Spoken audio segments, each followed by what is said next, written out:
Shabbat Shalom Vorach, nous arrivons donc au dernier Shabbat de l'année, Parashat Nitzavim. Donc c'est un Shabbat qui a son importance, comme on sait que le dernier Shabbat, il peut rattraper tous les Shabbats de l'année qui ont précédé. Et c'est un halacha que ce sera toujours le Shabbat Nitzavim avant Rosh Hashanah. Pourquoi le Shabbat Nitzavim? Parce que Nitzavim, c'est une bracha spéciale. Nitzavim, ça veut dire se tenir droit, debout. Il y a aussi une autre expression en hébreu qui dit Amida. On se tient debout, comme d'ailleurs la prière qui s'appelle Amida. Mais Nitzav, ça veut dire avec beaucoup plus de force, c'est-à-dire on ne bouge pas. C'est-à-dire c'est Nitzav, comme on dit, Nitzav Meler, comme un roi qui se tient debout, qui est très fort. Alors qu'est-ce que c'est que cette paracha qui doit être la dernière de l'année?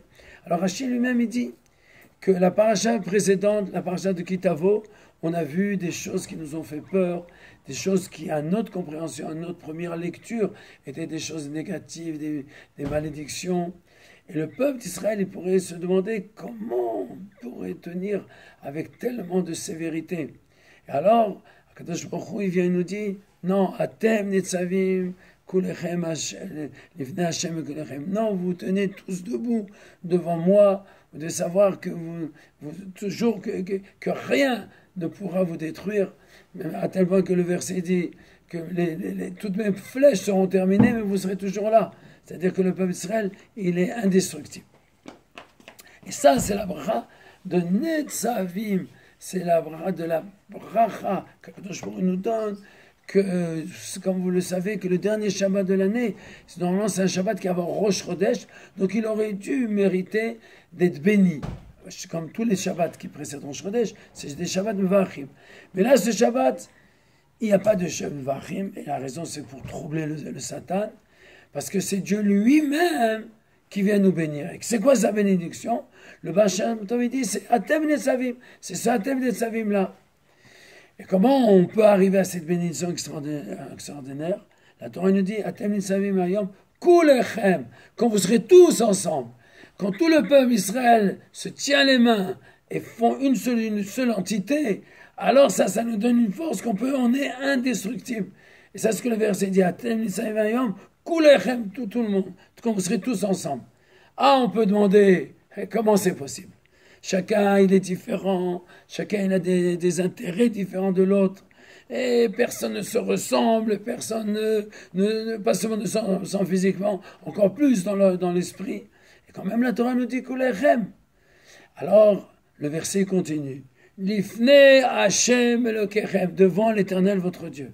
C'est-à-dire que quand on se met devant l'Éternel notre Dieu, et c'est ça tout le travail de Rosh Hashanah. C'est quoi tout le travail de Rosh Hashanah? C'est pas la création du monde, parce qu'aujourd'hui, d'ailleurs quand on fait l'émission aujourd'hui, on est le 25 Elul, c'est la création du monde. Rosh Hashanah, c'est la création de l'homme. Et l'homme, il doit réfléchir à son but dans le monde. Il doit se mettre devant Dieu. Il doit se mettre l'ifnei Hashem. Et quand il se met devant Dieu, Dieu et lui, ça fait une seule chose. Alors il voit le but de sa création. Et quand il voit le but de sa création, il voit Dieu lui a donné une neshama. Alors quand on est l'ifnei Hashem, le verset nous dit qu'on est tous devant l'éternel notre Dieu. Et on sent notre but, et on sent que le principal chez nous, c'est notre neshama, notre âme. Alors on voit déjà que l'autre, il a aussi une neshama, comme moi. Et cette neshama, c'est une partie de Dieu. Et on arrive à se rapprocher de l'autre parce qu'on sort de notre corps, on sort de notre intérêt physique et on fait une seule chose avec lui. Et on est l'ifnei Hashem Elokechem. Et comme vous savez qu'en hébreu, l'ifnei, ça veut dire devant, mais ça veut aussi dire à l'intérieur. On réveille l'intérieur qui est à l'intérieur de nous. Et on voit qu'à Rosh Hashanah, le principal de Rosh Hashanah, bien sûr, c'est des prières, mais la mitzvah principale, c'est le shofar. C'est quoi le shofar? C'est quand on n'arrive plus à exprimer avec des mots, quand c'est beaucoup plus que des mots. Ça sort avec un cri.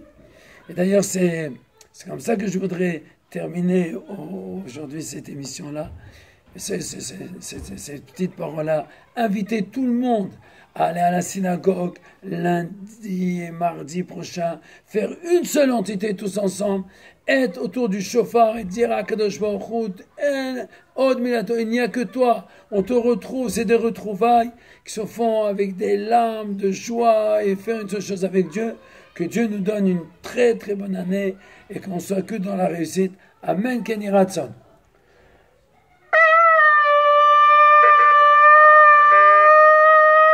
Shana Tova.